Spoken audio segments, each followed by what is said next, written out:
Welcome to the MyPTS Time 2 tutorial for entering students who are supports to school personnel consult only to your caseloads and entering billing for the SSP consult students. Before we get started, please note that PTS is proud to be in the middle of an upgrade to our billing system, which will allow for you to have a quicker and more user-friendly billing experience. Because we are in the middle of the upgrade, you will see during this tutorial this tab, Beta Timesheets, as well as this Beta Add New Student tab.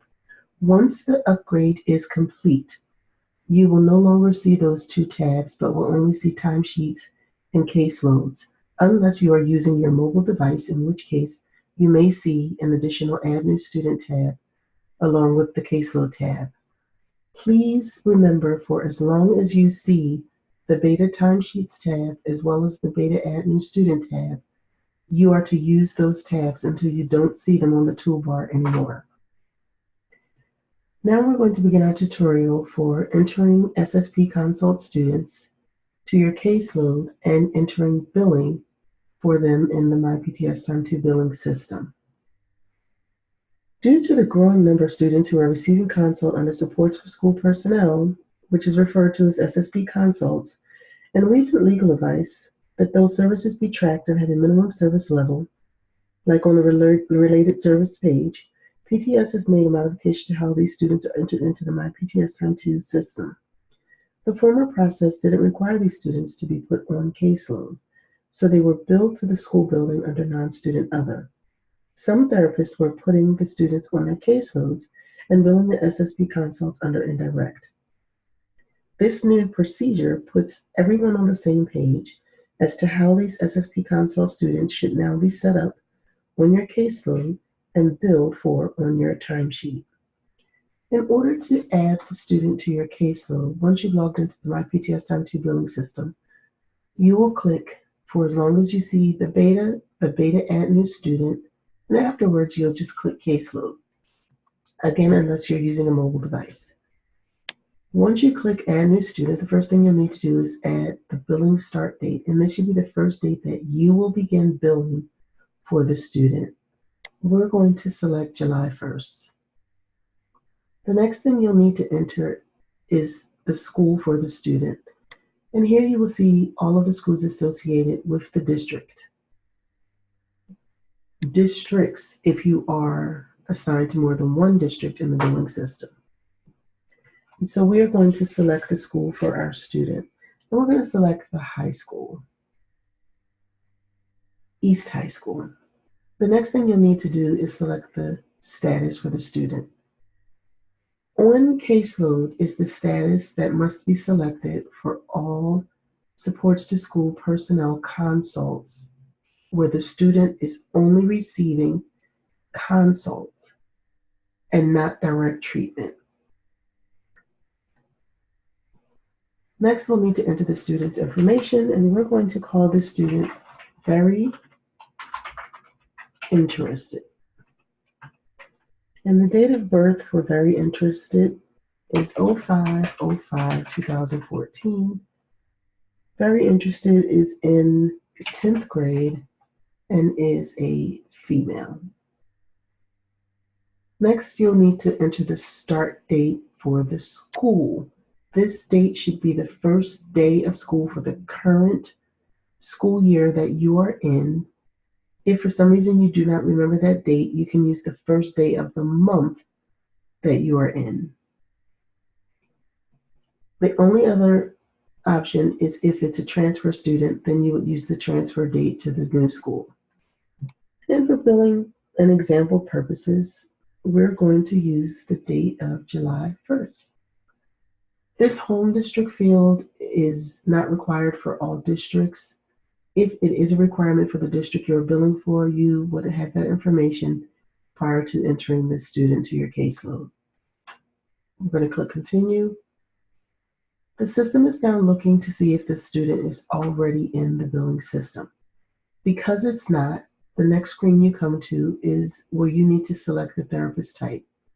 Unless you are an OT supervising a CODA, in which case you would select secondary, all other therapists should be selecting primary unless you are adding a student during ESY, in which case you would select the ESY therapist. So we're going to select primary. We can also check on this screen to make sure all of the information we've entered thus far is correct. And click primary. Once you click primary, the next thing you'll need to enter is the via treatment. And that's because whenever the on caseload status is selected, you must complete the via treatment field. And the options is IEP if the student has an IEP or 504. The other option is Tier 3 RTII, which is for students who have had the screen but don't qualify for treatment but need some type of intervention. And this is usually for the 6 to 8 weeks, in which case the billing goes under direct treatment and indirect, just as if the student was receiving treatment with an IEP. The only difference is they do not have an IEP, but they still need the intervention. And so in that case, you would select Tier 3. But we are adding a student that is a supports to school personnel consult only, and so that is what you will only select for students who have supports to school personnel consult only on the service page of the IEP. If the student is already on your caseload in MyPTS Time 2 and is only receiving consult to school personnel but is not receiving direct service, and you need to update the information to reflect that it is a supports to school personnel consult only student, leave the status as on caseload. Make sure that SSP consult is in the treatment via field on the student detail page.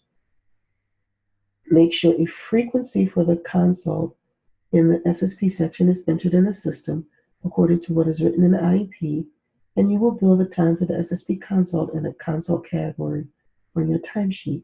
Also, if the student receiving consult under SSP is already receiving direct service and is on your caseload in MyPTS Time 2 under 504 IEP or Tier 3 RTII status, leave the student with on caseload as the status.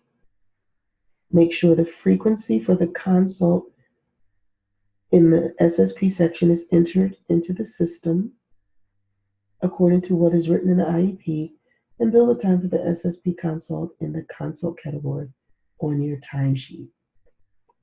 We are going to continue adding the information for our student who is a SSP consult only who was not already on our caseload, and you will need the IEP date in order to enter this information. We're going to enter an IEP date of June 3rd, 2019. The next thing you'll need to do is indicate whether the student is MA eligible or not MA eligible. In this case, we're going to say the student is MA eligible and click continue.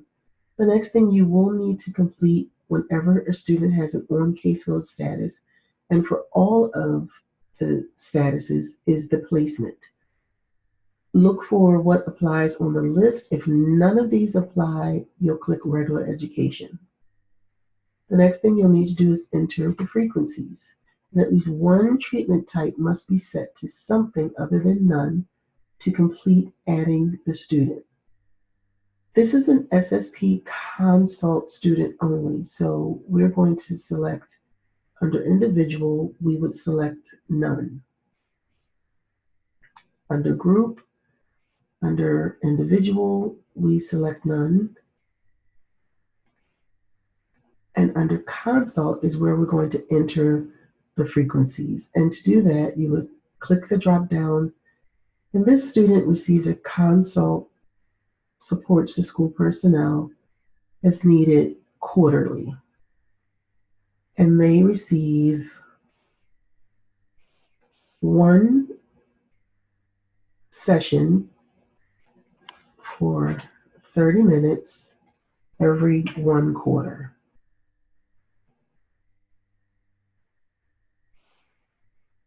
And click continue. The next page that comes up is the summary for all of the information that you've entered. And again, you want to go through and make sure all of the information is correct. We can see here that the student is a supports to school Personnel consult only. We've entered the IEP date. The student is MA eligible. We've selected the placement type. We have entered the therapy type. It now shows you as the therapist, the status you chose, as well as the start date. All of our frequencies are in. This is a supports to school personnel consult only. And so consult is the only frequency that we have had to enter time for. And then you will see this note: the student has been added to your caseload. Use the edit links to make change or click a button below to continue. Because we are not making any changes, we're now going to go to timesheet so that we can enter billing for our supports to school personnel student. And we're going to do that on the timesheet. Once you click timesheet, again, remember, as long as you see beta timesheets, that is what you want to click. These arrows allow you to go back and forth between the months. You will be able to see all of the districts you're assigned to bill for in the billing system. If you have not already started a timesheet, you will have the opportunity to click Add New Timesheet. If you've already started a timesheet, you will see the links for the weeks within the month you're adding your billing. You'll also see the opportunity to click Review and Submit. Please note, if you are using your mobile device, you will not be able to review and submit from your mobile device. The other thing you can see from this page is any time that was already entered, as well as whether you have submitted your timesheet or not. And we're going to, for the first week of July, click on the link for the week that you want to enter billing, allow the page time to load, check to make sure you're in the district that you want to be in. You have the option to click Return to Timesheets, which takes you to the previous page we just left. These arrows allow you to go back and forth between the weeks. You can see the days of the weeks, the dates for the days of the weeks, the target hour, which tells you how many minutes you are able to enter into daily up to for the district, as well as the total time that you've actually entered. If any of these are in red, it means you've exceeded the target hours. And also remember that although you may have a target hour of 7.5 hours or 8 hours per day, we bill in real time. So if you only worked 5 hours that day, you should only enter the 5 hours of billing.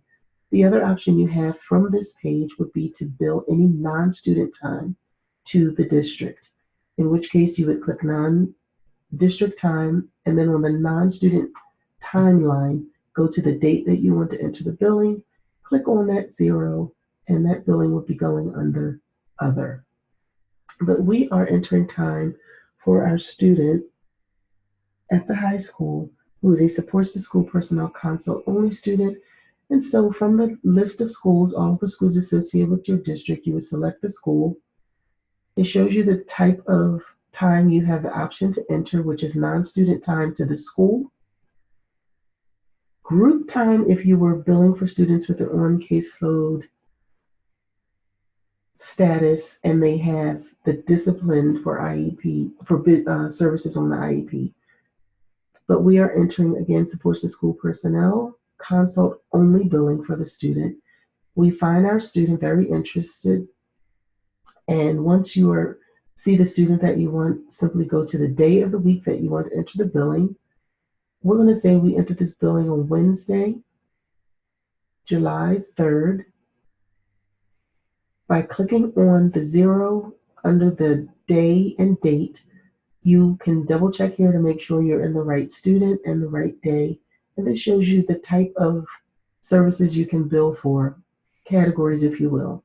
This is also where you would mark the student absent or unavailable. If you mark the student absent, an A will show up. If you mark the student unavailable, a U will show up. Billing for students who are supports to school personnel consult only goes under consult, which is what you would click. The box then comes up for you to enter the time, which goes into the system in minutes, and the system converts to hours, and the IEP calls for 30 minutes.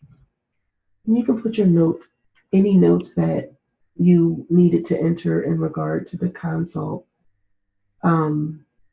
would go into this note section here, and once you enter your note, you would click OK. And then you will see that under the student's name shows the type of billing you've entered and the number of minutes you've entered for that student. If you hover over the number on the service line, had any notes been entered into the system, you would be able to see your note. This student only receives supports the school personnel consult quarterly, and at this time I do not have any other billing that I need to enter.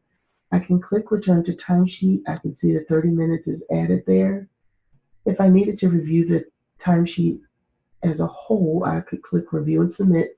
Again, unless I was using my mobile device, I would not be able to click review and submit. Once you click review and submit, you will see that any students who show up here is because you're primary for that student, but you have not entered any billing for the month you're submitting your timesheet for, in the system wants you to account for those students. On this page, you can still click is still on my caseload, or if the student needs to be discharged because they are no longer receiving services in your discipline by PTS, you could click is discharged as of and put a true discharge date. The other way you would discharge this student, which is actually the way we recommend, is to go to caseloads, click the student's name, and change the status to discharge.